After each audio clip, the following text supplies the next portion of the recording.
Welcome to a Healthy Push podcast.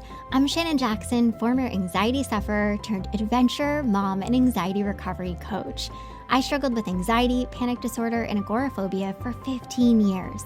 And now I help people to push past the stuff that I used to struggle with. Each week, I'll be sharing real and honest conversations along with actionable and practical steps that you can take to help you push past your anxious thoughts, the symptoms, panic, and fears. Welcome. You're right where you're meant to be.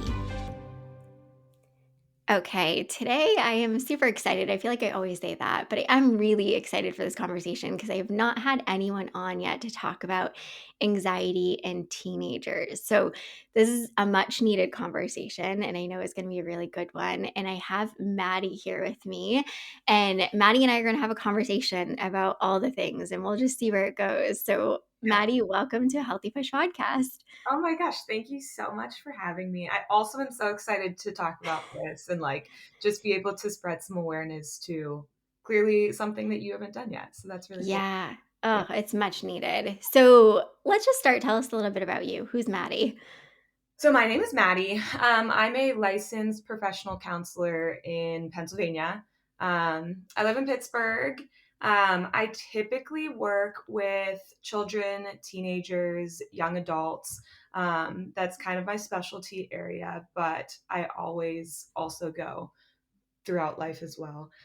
So I have some older adults and parents as well. And then I do some family work with my teenagers because it's really important usually to have family on board and be able to really have at home happening what we're having in therapy. Um, so that's kind of the population I work with. I've been doing this for 4 or 5 years now. Um, and yeah, that's kind of like where I've been. And yeah, that's kind of a little I, bit about me. I love it. I love it, Maddie. And I think you said something that immediately already made me think, and I'm sure we might get there. But when I was a teenager, of course, I was in therapy and I had anxiety disorders and a lot going on. And you just made me think how helpful it would have been, right, to bring my mom in on some of Yeah, that. Because I yeah. think she knew and had some awareness, but really didn't know how I was actually struggling and how to Mhm. actually help me. So, Yeah. but anyway, before we go to any place specifically, let's just start with I know, of course, being a teenager, w I was really good at hiding things, and Oh, I think a lot of teens are really good at hiding things and can appear to be functioning very well yeah. despite maybe really struggling. Mhm. So, in teenagers, how do you see anxiety typically manifesting? Yeah, so I think that's definitely a big thing that I run into, especially because I work with a lot of extreme anxiety cases. Um, and with that can come with like a lot of perfectionism. So for them, Mm, it's really hard to show any type of vulnerability or struggle because then that would mean that they are imperfect in some way. So I often see it come up as well when I'm working with schools, and the schools are like, "What are you talking about? This is like our best student." And I'm like, mm, "Yeah, but you don't see the behind the scenes of what's happening in order for them to get to be that best student." So I think some of the warning signs that I see for teens that are struggling, um, isolation, pulling away, is a big one. Like often parents are like, they never come out of their room and this and this and this. And I'm like, okay, yeah, that might be regular teenage. I want space and independence. And it also might be if it's like too much, it might be that there's something going on. One, mm. two, irritability is like the biggest thing in teens. So I think for adults, a lot of times the biggest sign that we see is more of that depressed mood and kind of like sadness and like that kind of thing. In Mm. teens, presents as irritability. So when they are pushing back and pushing boundaries and arguing and like can kind of be short and snippy and all of that stuff, it can be a really big sign of something deeper going on. And I do see that happen a lot of times. They're like, they're fine with their friends, they're fine at school. But with parents or siblings or something like that, the irritability is so high and strong because that's where they're able to finally, like, they're like, oh, I can't put on this mask anymore and hide what I'm feeling. So irritability, isolation, um, and then like the typical things that we see in anyone, any changes in patterns of sleep, Mhm. eating, that kind of stuff can be really big warning signs that I see as well. Yeah, I'm like, of course, over here nodding my head, like all these check the box, back Yeah. when I was a teenager. And I think some some other things too, right? Refusing to go to school. I can't tell So you how many times, right? I'd be like, I just don't feel good. I just don't want to yeah, go. And I mean, I yeah, think my high school years, I missed more school than I actually went. yeah, And I think it's so tricky though, because a lot of the things that you said, right? Irritability, even withdrawal, like avoidance.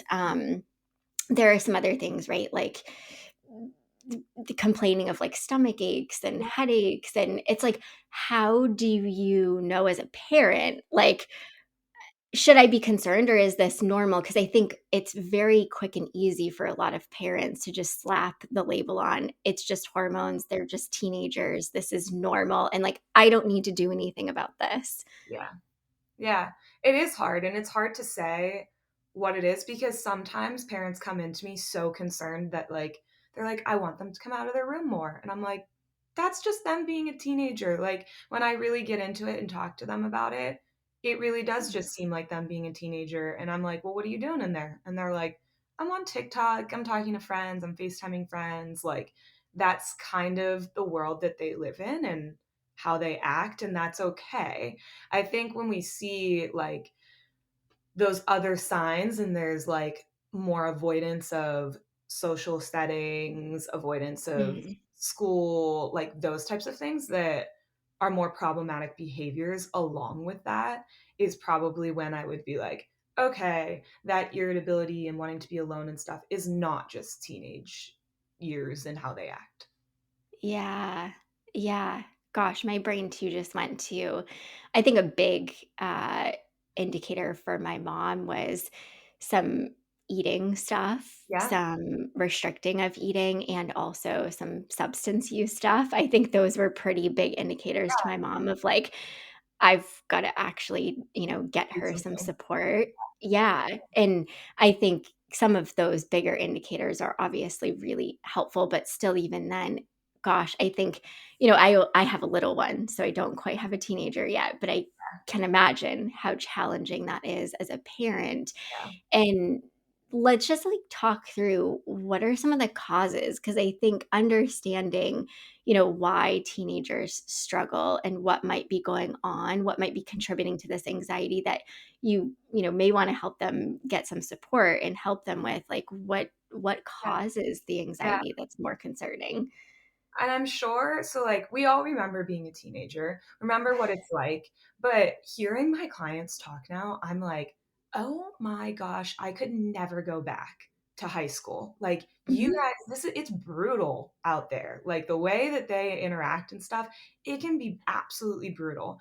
So I think some of the causes, it's kind of all over the place for all of my clients, and it can be so many different things. But you have the environmental triggers. So I think that school now, there's so much pressure on them. The amount of schoolwork that so many of my clients do is through like 2 in the morning, and they're not procrastinators and they're not kids that are like, avoiding or anything like that.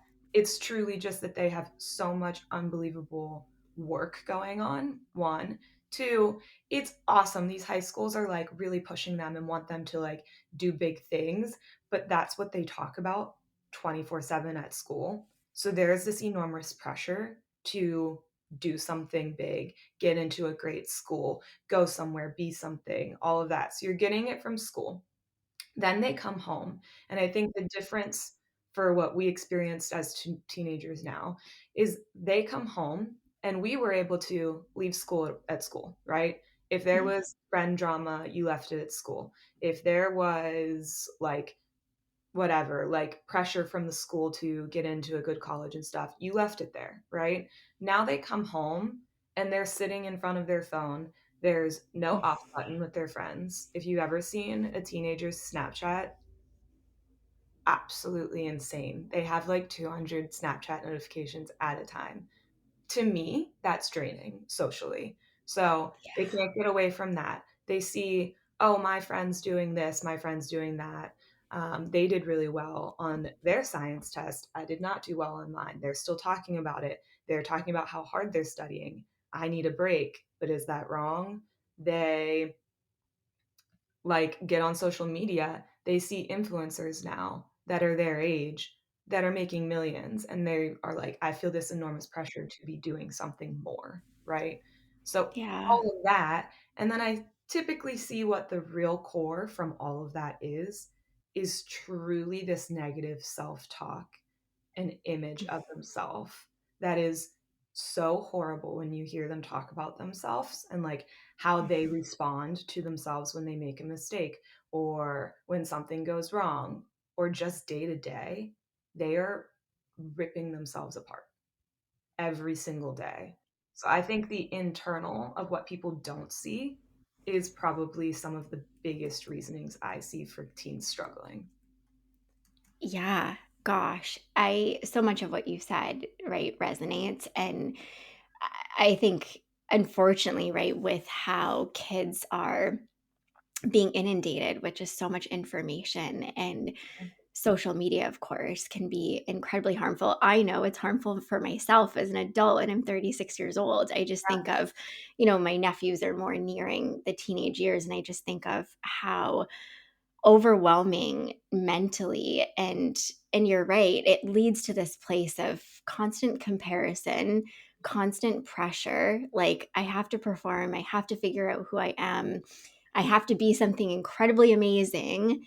Mhm. It's just what a weight, to Yeah. carry. Yeah. And those, then you sort of adopt your own expectations, and they might not really be your own. They're coming at you from all different directions. And it makes so much sense, right? Why so many kids now, especially after the pandemic, are walking around with so much anxiety with just the nature of the world that we live in. I think something that I want to talk about, because I think, like you said, negative self-talk, the internal struggles that they are going through are really, really big and really overwhelming to navigate as a young person in this world.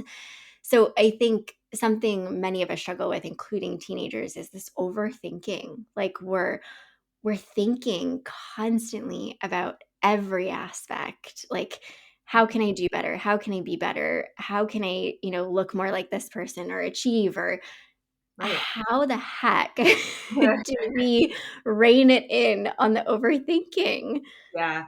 I mean, that is so hard. And I tell all of my teen clients too when I work with them, I'm like, this is a lifelong skill that Mm, most adults don't have a strong grasp on. So it's hard. So you're not meant to constantly be perfect with it, right? But I think some of the best ways to handle it, I really, really, really love taking a self compassionate approach. So self compassion is what a lot of people come to me and say, like, I want to build my confidence, right? I want my confidence higher. I want my self esteem up. And that is great. However, that is so fragile, right? So the second you don't get invited to a friend's house, but someone else gets invited to the friend's house, the second you don't do super well on a test, the second you look at someone on social media and think, wow, they have it better, your confidence depletes, right? It's so based on achievement and based on exactly what's going on. It cracks like an egg immediately. So, what I like them to turn to instead is more the self compassion approach. So, self compassion takes more of an idea of kind of like it's also like a worldview as well of we are all human and all humans deserve some type of compassion and kindness. And because I am human, that means that I also deserve this compassion and kindness. And what I find is I usually will do an exercise with them that I'll say, okay, think of a time that a friend recently came to you. and they were struggling because you love your friends, right? And they're like, yeah. They come to you, they ask you, they tell you, like, I did so terrible on this test. Like, I'm so stupid. I can't believe it. And I say, what would you say to them? And they're usually like, it's not a big deal. You're awesome. Like, don't worry about it. A mistake's a mistake. It's just one test. Like, you'll get through this. It doesn't define you. Like, you're so awesome in all of these other aspects. There's so many other things about you. And then I say, okay, now talk to me about a recent time where you were struggling with something. And then I say, what were you saying to them, saying to yourself? And they usually say something along the lines of, you're so stupid. How could you do that? You should have done better. All of those things. And then I say, okay, compare the two. Why is it that we are able to give so much compassion to people that we care and love about, but we can't give it to yourself? So that's kind of the switch up that I like them to see with self compassion, is that they deserve that same compassion that they would give to someone that they love. And then trying to cultivate that and figure out, like, how do I get there? Is kind of like the best way, I think, sometimes to stop that like overthinking and comparison, is really leaning into that. Yeah. And I think, gosh, I'm really happy to hear that teenagers come to you and say, I want more confidence. Because I don't think I ever could have gotten those words out or recognized that when I was a teenager. But a lot of what I was looking for was more confidence, more trust in knowing in myself and my identity that, like, it is okay that I'm where I'm at and this is what things look like, and just being more confident. So I'm so happy to hear that. And I think recognizing, right, self-compassion is this tool, is this thing that we can use to help us to Hmm. experience more of these things that we want, and to build more, solid trust in ourselves of, like, okay, it's okay that it looks how it does, but here's what I actually want. Here's what I'm going to work toward. And, like, I'm going to let myself be human in the process. Yeah. It's just wild, right, of how much crossover. I think, of course, the teenage brain and the adult fully formed brain is different, but acknowledging we all really need a lot of the same things when Oh, we're struggling with anxiety, like, yeah. it's crazy. Yeah. And I think, I want to get into something because I know this is something that people, especially parents of teenagers and children in my community really struggle with is I I struggle, right? The parent struggles personally with an anxiety disorder, and they're really worried or fearful that their child or teenager has begun to struggle because of them. And Hmm. they're thinking, "Oh my gosh, like, what do I do? What do I do to support them? I don't want them to struggle." And yeah, I'm curious, what would you say to that parent? Yeah. Yeah. I mean, I think at least weekly, I have a parent come and sit in front of me and they are like, Maddie, what the heck do I do? Like, I just need a little bit of guidance because I just want my kid to be the happiest they can possibly be. Uh, And I feel lost because there's literally no handbook. There's no guidebook, and every kid's different. So it's really hard to say. And I think that's sometimes where the support of a therapist is really helpful, because I can get this inner insight from the teen and then work with the parent and helping them understand that. Because I know parents are like, well, I said the same thing. And I'm like, yeah, but you're yeah. mom and dad. Like, and that's sometimes how it is. But I think for those types of parents, I would also recommend that they follow the same types of things that I'm telling their teens are the same things that they should be doing as well. So first thing, awareness is like huge, right? So if you're coming to me and already saying, like, I have anxiety and I am so scared that, like, because of me, I'm seeing them struggle now and stuff, I'm like, okay, well, you already have this strong awareness. So that's the first step, is that you're already aware that you have anxiety and it could sometimes bleed into your teenager, right? One. Two, let's take that burden off a little bit. It is not all on the parent, and it is not all because of them. There are so Mm, many other things that are contributing to your teens anxiety, mood, depression, all of those things than just your own mental health. If you feel like your mental health is struggling so much that it's like actually really, really, really bleeding into the rest of your family, obviously, please go seek help through your own therapist as well. But I think it can be also this fun journey of like, you're struggling and I am also experiencing similar things, and let's try and like work through this together, and let's really both lean into taking care of ourselves, being compassionate towards ourselves, right? Because if they see you following those steps of like strong coping skills, strong self-compassion, challenging distorted thoughts and like thought errors and stuff, they then will also be able to model that, because while they have that strong brain that like is starting to resemble adulthood, they're also still children, right?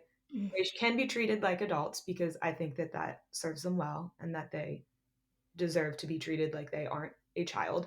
Yet at the same time, they are still learning, and their brain is still picking things up, so they're going to model things and do what you do. So I think it can also be a good way for parents to really be motivated to take care of themselves too. Mm. Yeah. Oh my gosh, I'm so glad you said that because I think as a parent, right, I think we just always want to fix. Like, I see Yes. that you're really struggling and I want to fix this for you and I want to make you better and I want to make sure that you're, happy all the time, which isn't really even Not achievable. realistic. Yeah. Right, right. But I think you go into this fix mode rather than like taking a step back and saying, right, what do I actually have control of? And something huge that I have control of is how I'm caring for myself, how I'm nurturing myself, because they're learning from me, of course. And so I think part of this really goes to like letting them see that you are actively working on Mhm. yourself and having a healthy response to anxiety and really navigating their emotions, your own emotions, so that they can see how to navigate their own in healthy ways. Because I think something so many of my students and clients say, right, is I remember as a teenager, as a young child, I was super anxious or I had my first panic attack and I had no idea what it was. I had no idea what was happening. It scared the absolute shit out of me. And like I wish somebody had talked about it. And so I think that's the other challenge too, right? For parents is you want to protect them. You want to shield them and make sure that they're not going through hard things. But where's the line, right? Of like actually talking about some of these hard, big emotions and not trying to always Shield hide, it. shield, and protect them. Yeah. Yeah. Yeah. And one thing that you said that really, really resonates with me. So, in family sessions, I would say the number one conversation that I will have with teens and their parents is the teen comes to me and is like, they just like, I'll tell them something and they'll be like, well, just do this. Like, right? They fix it. Yeah.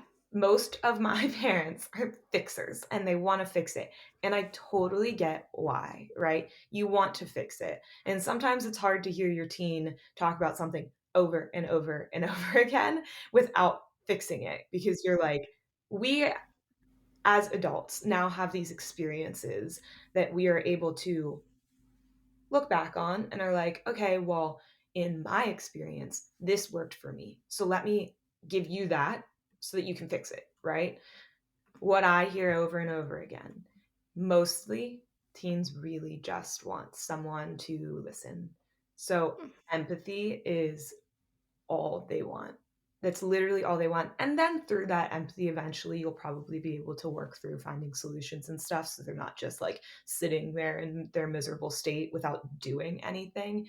But the first thing that teens want is really just someone to listen. So sometimes I'll tell parents, like, hey, one of the best things to say when they are complaining about something is to say, hey, do you want a solution right now? Or do you just want someone to listen? I would say 9 out of Mm. 10 times they just want someone to listen.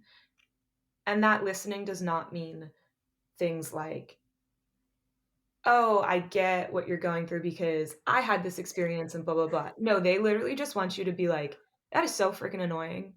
That sucks. You know what? That really sucks. And like, I can see how that's really frustrating for you. Real Yeah. empathy is like literally all they want. They thrive off of it. Yeah. Gosh, this sounds like me, right? Like when I have a problem, I'm like, no, no, no, no, don't need you to fix Yeah, it. I just want you to listen. Like, don't try to solve this. Trust me, if this were really solvable, I probably would I have would do figured it it. out by now. Yeah. Yeah, I would do it. Yeah. They don't Yeah. And I, hear like that they don't want to hear a solution and they don't want to hear that like, oh, it's not a big deal, you'll be fine. They don't want to hear ugh, that either. They just yeah. want empathy. So think about like you said, like that's what you want. That's what they want too. They want the same thing. Yeah. Yeah. I think that's so much of becoming a parent, right? I've had to pause, right? In so many moments where I want to fix and I want to protect, and I have to ask myself, ooh, slow it down, Shannon. Like, what is actually going to be helpful? And allowing her to do more navigating and figuring out, and me just being there to say, what do you need? How can I help? Do you want me to listen? Do you want me to solve? And I think just listening and giving them that love, that empathy, oh my gosh, that was like the best thing that my mom did for me when I was Yeah. struggling, Yep. truly. Yeah. And I think too, I love your thoughts on this because I think I've worked with a lot of people too who their parents will often say, my kid is, a really shy kid. My kid's a really anxious kid. And it makes me cringe so hard because I feel like I got labeled as an anxious kid. I got labeled as that kid that always was sort of problematic, or at least that's how I translated it. So I think these labels too, it can be really hard for kids to take that on and feel like, my gosh, everyone is just labeling me as this kid. And maybe I am this kid. And maybe this is entirely who I am. I'm just anxious. Wow, what a problem. Mhm. Yeah. Yeah. So in my first couple of years, working as a therapist, I was working in an intensive outpatient program. So those kids were in treatment for 9 hours a week. It was a lot, but I think, especially for a lot of those teenagers that were going through that as well, labels can, one, be helpful in some ways because it gives you some type of like identification of, okay, this is normal. And I now have an understanding and a reasoning why. But there's also the other side of just being that anxious, shy kid that can be so harmful as well. I hear so many teens that would come to me and just say, like, my parents just think I'm something broken that needs fixed, Ugh, right? They just want me fixed. And when I talk to the parents, that's not necessarily what they're thinking. They just want their child to be happy, right? But yeah. because they're always like talking about how they are so anxious and they're so depressed and they're so shy, instead of sometimes leaning into that and being like, yeah, Mm, it is okay to be anxious. There's nothing wrong with being anxious, right? I think learning to sit in that anxiety is one of the most important things learning that we can do because otherwise we're running away from the emotion and it usually leads to poor coping skills. So instead of labeling that as like something bad, it's not. Label it as something that is okay and normal to experience that we are going to get through. And you don't want to feel like that forever. And it's definitely difficult and challenging, but it's okay to do those challenging, hard things and be uncomfortable sometimes. That's not a bad thing. oh, gosh, dang, that's so good. Like, it's so good because I think, right, normalizing, because it is very normal, especially as a teenager. I feel like what teenager doesn't experience Right. anxiety, and especially oftentimes an overwhelming amount of anxiety that can, look like having panic attacks and like some really scary stuff. And I think this is one thing, I talked to my mom about as an adult. She experienced panic as a Mhm. kid or as a young adult. And I said, I just wish you would have talked to me about it. I wish you would have just normalized the feelings of anxiety and what it can look like. And to help me understand like what was going on. And I think just having a better understanding Yeah. of emotions themselves like would have helped me insanely. And Mhm. I have the best mom in the entire world. Yeah. But I think we're all working off of, right, the knowledge that we have. And I think it's hard. It's so hard being a parent. And so I think, like you said, being compassionate with yourself, also as the parent, Oh, trying to help your teenager, like that is huge. And not telling yourself you're the reason, you're the cause. They're, like you said, quote, broken because of you, or oh my goodness, that stuff, right, is not going to be helpful at all. Eh, There's so much goodness here. And I think, so can you just give an example? Because I know people are probably curious of like, my child definitely has an anxiety disorder, is definitely struggling. I don't really know like whether I should be like helping them or pushing them or really like encouraging them. Like, is there a line there, right? But yeah. that's so tricky. Yeah. There is such a line. And so one of my specialties is OCD, obsessive compulsive disorder, which is an anxiety disorder. And in that treatment, it's all about exposure. And sometimes there is a little bit more of a push, right? Instead of avoidance of things that the brain is saying that you're scared of. Um, and in that modality, I like to really implement with the family kind of like a fear hierarchy and a number system of, okay, they're freaking out right now. I want to push them to do hard things and I want them to be able to push through anxiety sometimes, but I really don't know when to push and when to pull back. So I'll play with a number system a little bit and implement that with the teenager as well. So 1 to 10, how anxious are you right now? Right? If they are in 8, 9, 10, gosh, don't push them anymore. They probably can't handle it at all. So that's when we pull back and don't push them to go do the things that they're scared of and that's hard to do. Then we're in like the 5, 6, 7 zone. That might be where we really encourage positive coping skills and encouraging them to do all of the things that are going to help them calm down from that anxiety. And then below that is really where you can encourage and get them to push through any uncomfortable feelings because they can probably handle things that are 1 through 4, right? So Mm. even just as simple as a number system, it can work differently for every family. Some people just like to be like, easy, medium, hard. How terrible is this right now? Or like absolutely earth shattering or mediocre or easy. Like, what do we think right now? But I think even just that and like talking to your teenager before of like, I want to know when I should lay off. So what Mm. can we do so that I can be able to lay off easier without you having to say too many words, right? Because we all know that if I'm super anxious, please don't ask me too many questions, right? Like, I can't answer anyway. I'm anxious. Like, I don't want to answer that. So, just something as simple as like 1 to 10, how bad right now?